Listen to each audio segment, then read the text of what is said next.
The airport staff ignored her. The flight crew dismissed her.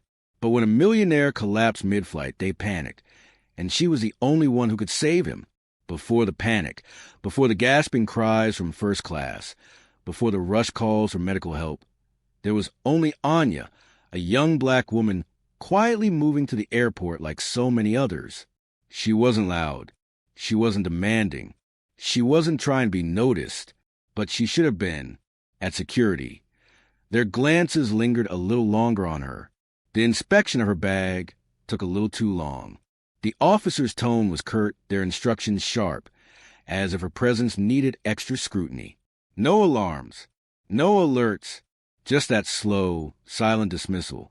She was used to it. At the boarding gate, her question about seating was brushed aside. The attendants barely looked up, answering her with clipped words, while warmly welcoming those behind her. To them, Anya was just another economy passenger, unimportant, easy to forget. On the plane, the rhythm of travel settled in. Flight attendants fussed over the wealthy at the front. Fresh drinks, polite smiles, every need carefully met. In economy, Anya sat quietly by the window, reading a thick book with handwritten notes lining the margins. They didn't notice her. They didn't bother. Until the moment their world tipped into crisis. A sharp thud rattled the cabin. A man's strained breathing cut through the quiet. Mr. Sterling, a powerful figure known for moving markets, was now slumped in his seat, his life slipping away in full view of the crew that once treated him like royalty. The flight attendants froze. Their smiles were gone. Their training was slipping. Fear spread like wildfire. "Is there a doctor on board?" The urgent call echoed through the cabin. No one answered, except a woman they had all ignored.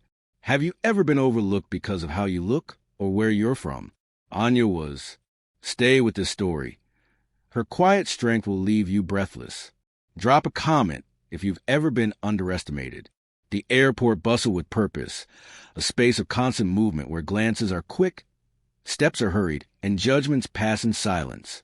Beneath the polished steel beams and glass walls, quiet decisions were being made, choices about who mattered and who did not. Anya moved through this maze without complaint, weaving between travelers pulling sleek luggage and cradling cups of coffee. She was not clumsy. She was not in the way. Yet, eyes lingered on her a little longer. A pause here, a tightening of posture there. The security agent's glance over her documents was just a moment too sharp, a flicker of unwarranted suspicion without a word spoken. Her bag was pulled aside for additional inspection. The same bag dozens had passed through moments before without notice. A low, impersonal voice directed her to the secondary table, fingers brushing over folded clothes, carefully packed essentials, a worn paperback tucked between her belongings. The inspection was precise, not invasive, but clearly unnecessary. The agent found nothing of interest and sent her on without acknowledgement. She zipped her bag and continued, the familiar weight of quiet scrutiny resting on her shoulders. It was not new. It had become part of the rhythm of travel, of moving to the world as someone often overlooked but never quite unseen. As Anya neared the gate, the pattern continued. She waited patiently behind a family confirming seat arrangements. The attendant smiled, offered assistance, answered every question with patience. When it was Anya's turn, the smile faded. The answer to her boarding inquiry came quick, clipped, dismissive. A simple nod pointed her towards a queue. No extra explanation. No eye contact. Other passengers arrived. Business travelers in tailored coats, vacationers with matching luggage sets. The same attendant's tone softened, body language relaxed, greetings warmed. Small differences, but layered one upon the other, they formed a clear divide. Anya didn't push back. She thanked the attendant, stepped aside, and adjusted the strap of her backpack. She moved forward, her step steady, her face calm. She had come here with a purpose. Her journey was not a luxury, not a getaway. It was a necessary step toward her future, a crucial interview for a competitive medical residency that could open doors rarely unlocked for someone from where she came. In her seat at the boarding area, Anya carefully removed a thick textbook from her bag. The cover showed signs of wear, corners bent, edges softened from countless hours of study. She slid open the book to a section marked with color-coded tabs and focused on the diagrams of the human circulatory system. Her notes were meticulous, lines of precise handwriting wrapped around the printed text. These pages held her dedication, her relentless preparation, her quiet pursuit of a future she had fought hard to reach. The minutes passed. She studied, undistracted by the soft sounds of boarding announcements or the movement of others around her. A polite voice echoed overhead, calling the first boarding group.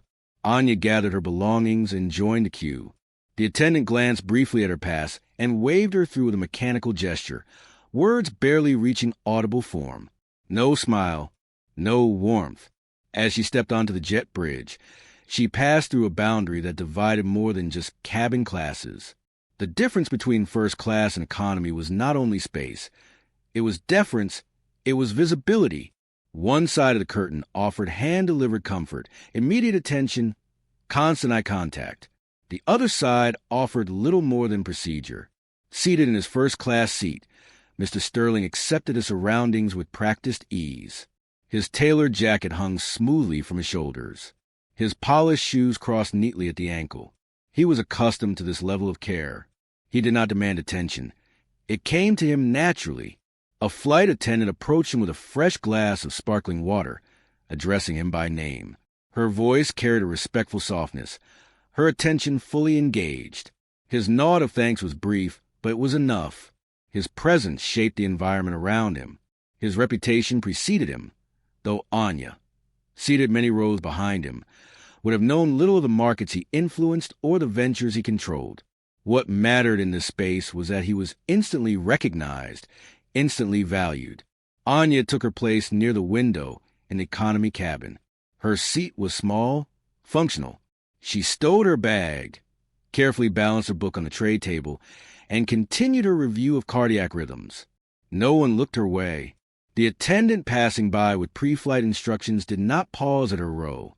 Her request for water was answered, but without the softness reserved for the forward cabin. These were small things, gestures, tones, priorities, but they painted a picture. The division was not loud. It did not arrive with open hostility. It arrived in glances not given, in voices that cooled without thought, in doors that stayed half shut. Anya pressed her pen to the margin of the textbook, underlining a detail about emergency interventions for cardiac arrest. Her focus was absolute. She had prepared for this interview for months, balanced clinical shifts with long hours of study, navigated the weight of expectation and the silent doubt that others occasionally projected onto her. She had carried the effort, quietly, purposefully. She did not demand recognition. Ahead of her, the attendant prepared the first-class cabin, adjusting pillows, offering blankets, delivering drinks with a smile. Mr. Sterling glanced out the window, checked his watch, and settled into his seat. His presence drew attention without effort. Anya flipped another page. The captain's voice announced the flight duration and safety reminders. The plane eased away from the gate, the runway stretching ahead like an unspoken promise. As the aircraft ascended, the distinctions sharpened. Service flowed freely to the front. Names were remembered. Preferences were honored. In the rear, passengers adjusted their own seating, retrieved their own refreshments, folded themselves into limited spaces. Anya remained undisturbed, her concentration deepened by the hum of the engines. The quiet around her was not peaceful.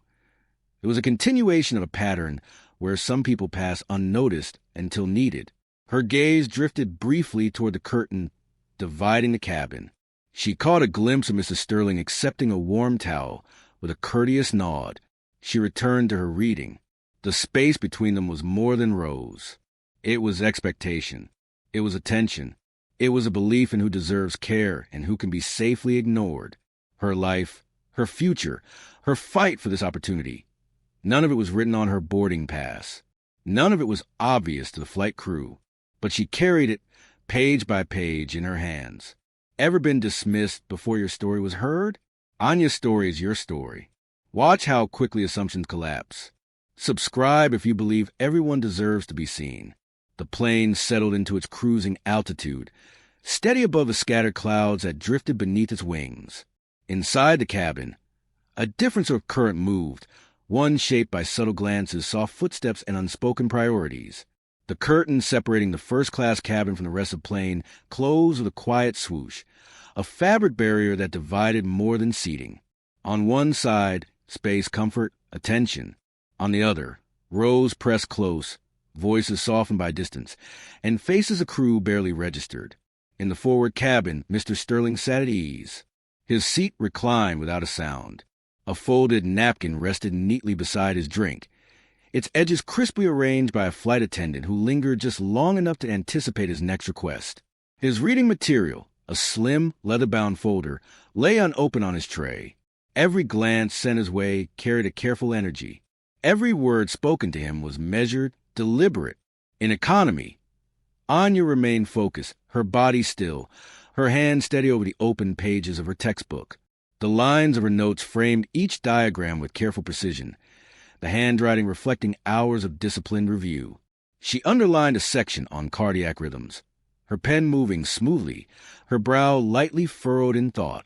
Her seat, narrow and rigid, offered little comfort, but she paid it no mind. The attendants who passed through her section moved quickly, their eyes scanning the rows without truly seeing. A request for water was answered without pause, the cup handed to her without direct eye contact, the attendant already turning away before Anya could offer thanks. In the forward cabin, a soft chuckle from Mr. Sterling drew immediate attention.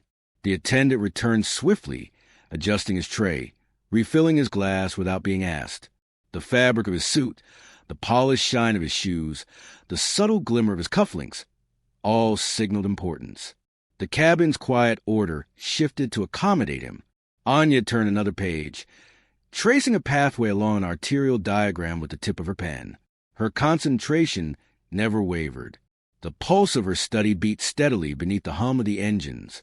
The social structure within the plane became more visible as the hours passed. First class was not just a space. It was a signal. It drew the gaze of the crew, framed their priorities, shaped their rhythm. Passengers in the forward rows received frequent check-ins, warm towels, carefully plated meals. Each exchange carried the ease of practiced deference. In the rear cabin, movement was brisk, functional. Questions were answered, but few names were learned. Needs were met, but only in the most basic sense. There was no warmth in the transaction. There was only procedure. Anya's presence passed through this rhythm unnoticed. Her textbook balanced carefully on her tray, her notes layered with diagrams and cross-references. The knowledge she carried was not immediately visible, but it was there, deep, solid, hard-earned. She did not announce it. She did not look to be seen. She pressed forward with her review, absorbing the details of cardiac function, emergency responses, clinical decision pathways. Her aisle seat offered a clear line of sight to the curtain, its folds undisturbed, its separation unchallenged. On the other side, the seats reclined further. Meals arrived with metal cutlery and cloth napkins. Conversations flowed more freely, attended by smiling faces and carefully placed dishes. The visual divide sharpened with each service round. Glassware clinked in the forward cabin. Disposable cups passed quickly through the rear. Trays in economy were cleared with quiet haste, while in first class, the attendants paused, taking their time. Anya shifted her notes, glancing briefly toward the cabin's division before returning to her reading. The careful markings in her book revealed hours of study, nights spent balancing work with preparation, early mornings when persistence carried her past fatigue. The attendants passed a row again, this time offering headphones to nearby passengers. The exchange was brief, the movement routine. No recognition passed their eyes as they approached her seat. She continued to read, the familiar rhythm of oversight pressing around her. The plane remained calm, its movement smooth, its pace steady. The world outside the windows drifted by in silence. Inside, the social lines held firm, invisible yet present, guiding attention, shaping who mattered and who could wait. Anya turned another page. The air around her was still. The crew's attention remained firmly ahead. The potential seated quietly in row 23 went unnoticed. Yet the audience knew. They had seen her careful study.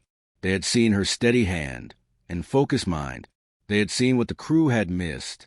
The silence inside the cabin was not empty. It was waiting for the moment when the overlooked will become the only one who mattered.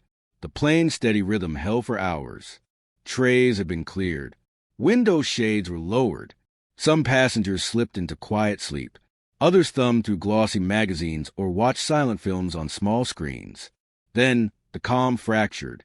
It began with a faint cough from the forward cabin.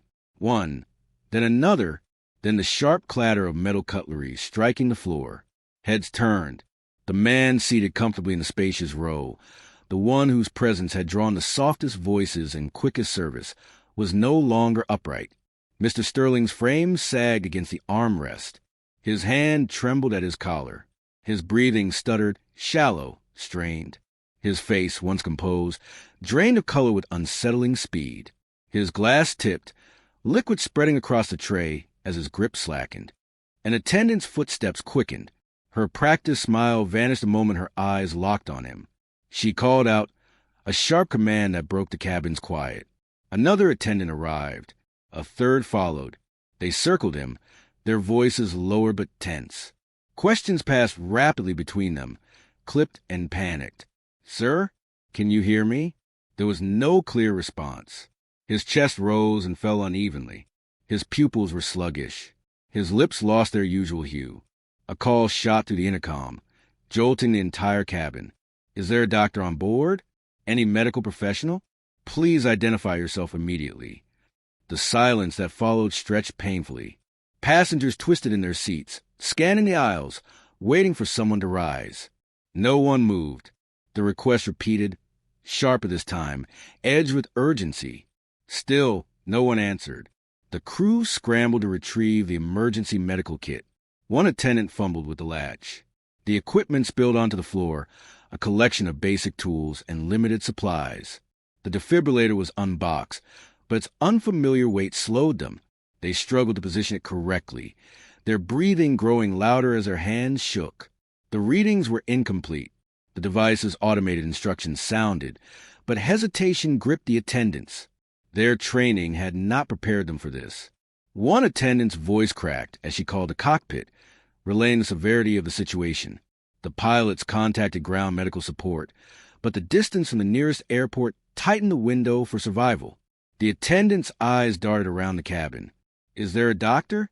Please, we need immediate assistance. The silence deepened. The absence of a response began to suffocate the space. The crew's movements lost rhythm. They cycled to the same steps, their motions hurried but uncertain. Panic began to rise, not the loud, chaotic kind, but the kind that creeps into the edges of decision-making, causing hands to falter, causing steps to miss. The system, designed to manage these emergencies, showed its cracks. The equipment was here, the protocol was here, but the skill to wield them was missing. The passengers watched, their faces etched with concern. Some whispered, some stared, frozen. The crew's confidence collapsed visibly. And then, from deep in the rear of the cabin, a quiet shift. Anya closed her book. She placed her notes carefully inside. Her hand steadied the seat in front of her as she rose.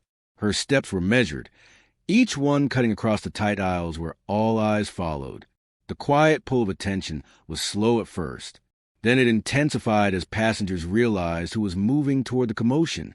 Her approach was calm, her pace steady, even as the cabin's heartbeat pounded louder with each second. The attendants, caught in the spiraling weight of indecision, turned to her. I can help. The words were simple, unhurried, but they landed with force. One attendant blinked, the recognition incomplete. Another hesitated, glancing over her shoulder toward the curtain. Your medical training, Anya clarified. Show me his current position. The silence fractured. Relief and confusion crashed together in the attendant's gaze. There had been no previous recognition of her, no memory of their earlier interactions, no trace of the passenger they had dismissed. But now, her voice cut through their panic. They moved aside. Anya reached Mr. Sterling's side and began her assessment. Her hand pressed his neck, counting the seconds, feeling for a pulse that was barely there. His breathing was shallow. His color was worse. She called for specific items from the kit. She adjusted the defibrillator's placement. Her instructions were crisp, free of doubt. The attendants followed. Her commands aligned quickly with the machine's rhythm. She initiated compressions, positioning her hands firmly, pushing steadily through the resistance. The device's automated voice provided pacing, but it was her tempo that stabilized the effort. Anya directed one attendant to apply oxygen, while guiding another through proper defibrillator use. She calculated the shock interval, paused compressions at the precise moment, signaled for delivery, then immediately resumed. The crew's earlier panic dissolved under her instructions. They moved now with purpose, anchored by her certainty. Mr. Sterling's breathing began to improve. His eyelids flickered. Anya continued, monitoring his response, adjusting technique as needed. The passengers leaned into the aisle, their faces marked by a mix of fear and astonishment. The young woman they had not noticed before now held the weight of life in her hands. She asked for no introduction. She sought no approval. She simply acted. The minutes stretched, measured by the cadence of compressions, the repetition of life-saving interventions. When the ground medical team confirmed the stabilizing signs, the attendants visibly exhaled. Relief washed over them. But so did something else, a growing awareness of their misjudgment. Anya's focus remained sharp. She secured the equipment, monitored the readings, and prepared Sterling for a safe landing. The cabin, once filled with scattered attention, now centered entirely on her. The silence returned, but it was no longer the silence of neglect. It was a silence that follows when a barrier is broken, when those who dismiss someone can no longer look away, when the gap between expectation and reality collapses under the weight of undeniable skill. Anya stepped back, her breathing steady, her gaze calm. The system had faltered, but she had not. Anya adjusted the defibrillator pads with precision. She checked the readings, pressed her fingertips to Mr. Sterling's neck again, confirming a faint pulse. Her breathing remained steady, her posture calm. The flight attendants surrounded her, still reeling from the realization that the passenger they had overlooked now led the effort to save the most prominent man on the plane. Their hesitation lingered for a moment. Anya broke through it. "I'm a fourth-year medical student," she said firmly, her voice cutting through their silent confusion. "This is a cardiac emergency. I know what I'm doing." It was not a plea. It was a statement. The crew exchanged quick glances. They had no choice but to follow her lead. The attendant closest to her nodded sharply. "Tell me what you need." Anya's commands came without pause. "Maintain oxygen delivery. Bring me the blood pressure cuff again. Fully secure it this time. Set the defibrillator to monitoring mode. Do not reposition it without my direction." The rhythm in the cabin shifted. Where there had been panic, there was now a quiet urgency shaped by her certainty.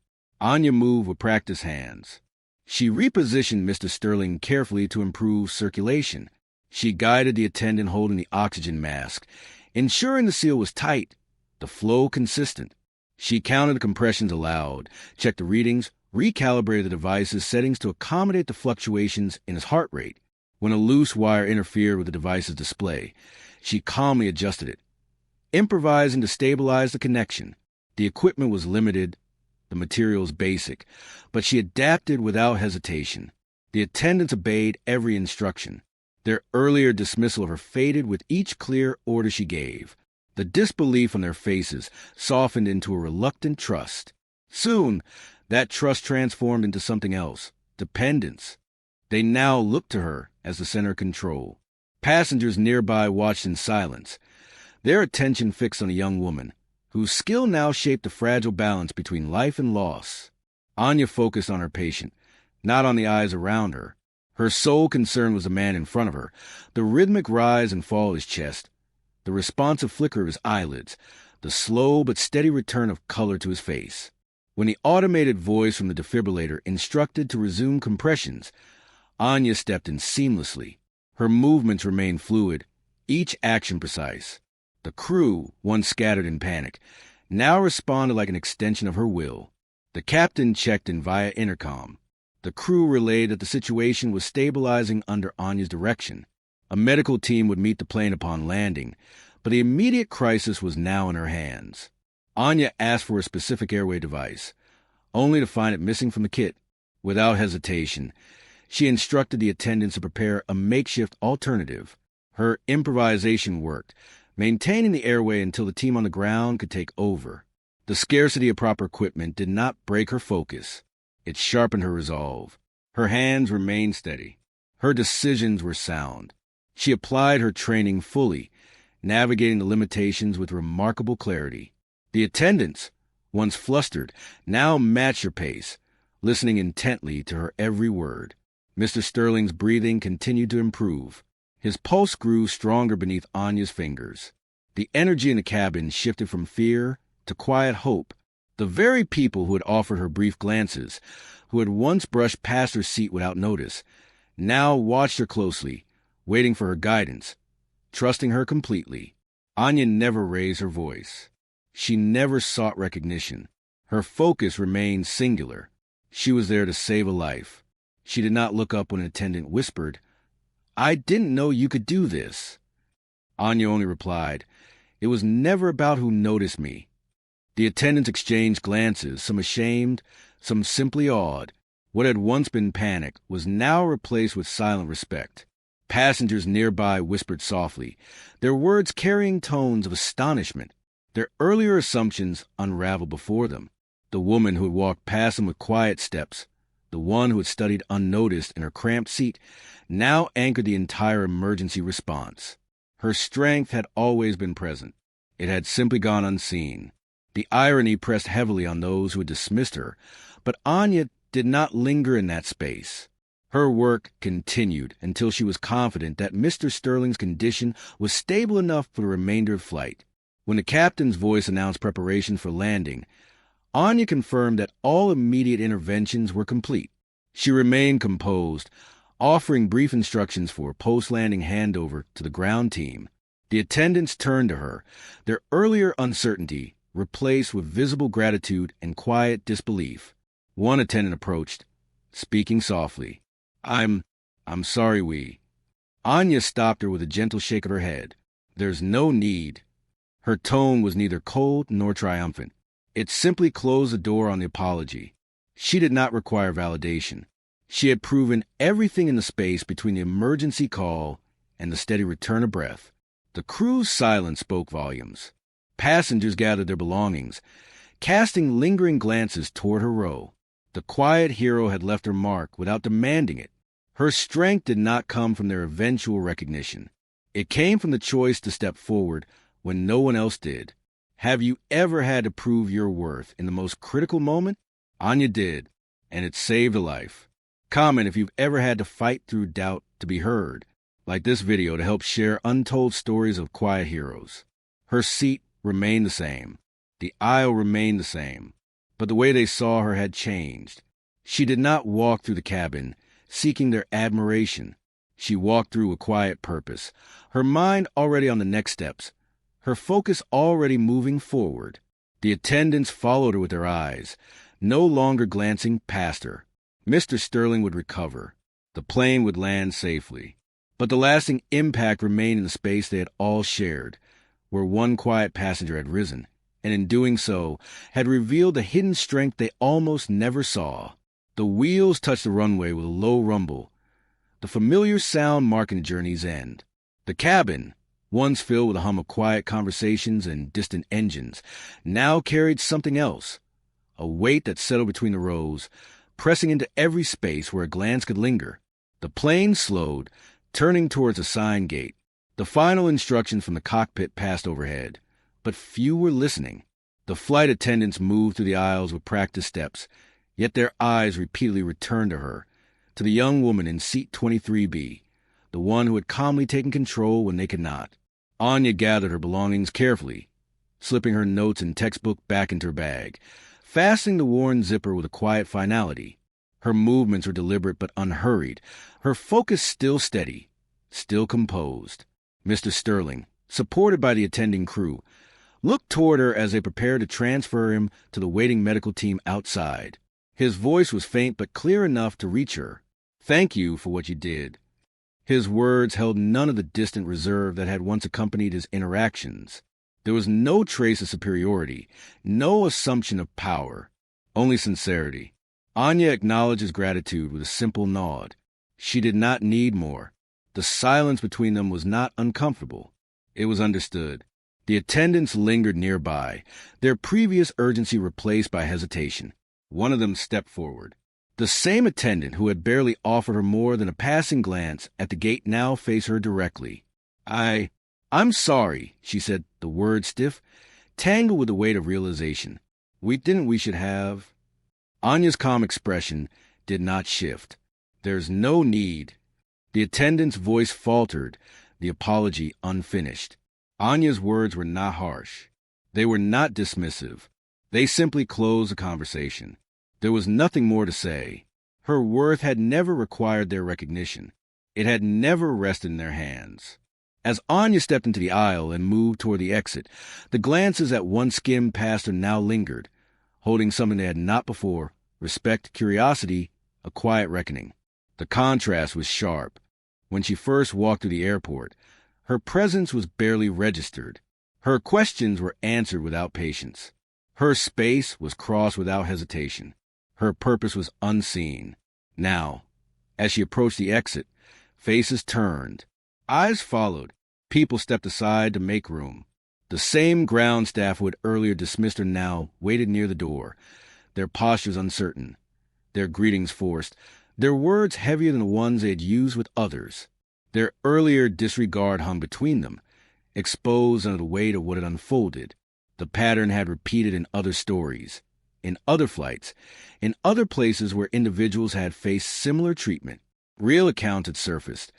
Passengers questioned for simply sitting in their assigned seats. Others dismissed until moments of undeniable necessity forced recognition. Those stories had often ended with public apologies, sometimes with headlines, sometimes with settlements. But Anya's story was not about public gestures. Her victory was not loud. It did not need an announcement. Sometimes the loudest victory is the quietest one. She walked through the terminal with the same quiet steps she had used at the beginning. The difference was not in her. It was in the space around her. Mr. Sterling's gratitude, though genuine, was not her reward. The attendants' awkward apologies were not her victory. Her victory had been earned long before they noticed. It was built in the early morning spent over medical texts. It was carved into the long hours where effort outweighed comfort. It was stitched into every moment she pressed forward when the world brushed past her. Anya moved through the gate without lingering. There was no need to recount what had happened. There was no need to correct the way she had been seen before. Her story did not demand their understanding. Her story stood on its own. Outside, she adjusted the strap of her bag, inhaled the cool air of the terminal, and stepped forward, her mind already turning to the future that awaited her. She did not pause to hear what they said behind her. She did not need their changed words. The lesson was never for her. It was for them, for those who had looked past her, for those who had measured her by the wrong signs, for those who now realized they had nearly lost what they could not replace. Her steps continued, steady and sure. Her path remained unchanged. The system they upheld had faltered. The assumptions they carried had fractured, but she remained whole, and that was enough. Anya walked to the terminal with steady steps. The echoes of hurried announcements, rolling suitcases, and soft footsteps filled the space around her. This time, people did not glance past her. Their eyes followed, not with suspicion, but with quiet recognition. The shift was subtle. A respectful distance opened in her path where before there had been none. The attendants at the gate, who had once spoken to her in clipped tones, now held the door for her a moment longer, their movements marked by an unfamiliar carefulness. Mr. Sterling's recovery continued under the watch of the medical team. As he was escorted toward waiting transport, his gaze sought her out again. He approached, not with the commanding air he had carried earlier, but with the steady humility of someone who had glimpsed his own limits. "Anya," he said, pausing carefully on her name, "if you ever need a reference or anything to support your career, I mean that. Truly." His words were not coded in obligation. They carried a quiet sincerity. He did not try to offer rescue. He did not stand as someone above her, reaching down. He stood as someone who had been seen in his most fragile moment by the person he had overlooked. Anya nodded, accepting his words but asking for nothing more. She did not need him to open her doors. She had been building her own. Her focus was already forward, toward the interviews ahead, the exams to come, the life she was shaping by her own hands. The space around her had changed, but the work before her remained. Her steps did not slow. Her resolve did not shift. The weight of the system, the one that had quietly marked her as less important in the airport line, at the boarding gate, in the tight aisles, still existed. One flight, one moment of recognition, would not erase it, but she had never needed it to. Her triumph was not measured by their changed behavior.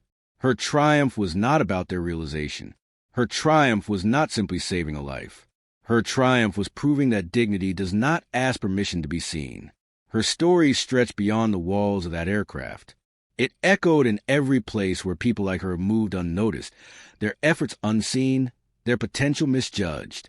It echoed in the quiet victories of those who persist not for attention, but because their purpose demands it. It echoed in the silent strength of those who rise, again and again, without waiting for applause. It echoed in the quiet refusal to be defined by someone else's limited view. Anya's story is not rare. It is the story of many. It is the story of those who are called forward not when they are celebrated, but when they are needed. It is the story of those who have proven their worth long before others choose to recognize it. It is the story of those who keep moving forward, not because they are invited, but because their path is their own. How many heroes are we ignoring every day because of bias? Anya's story is the story of so many. Share this video to help challenge the everyday judgments we all make. Subscribe to Echoes of Black for more stories that fight to be heard. Her journey continued. Her steps were quiet, but the sound of her resilience, that would carry far.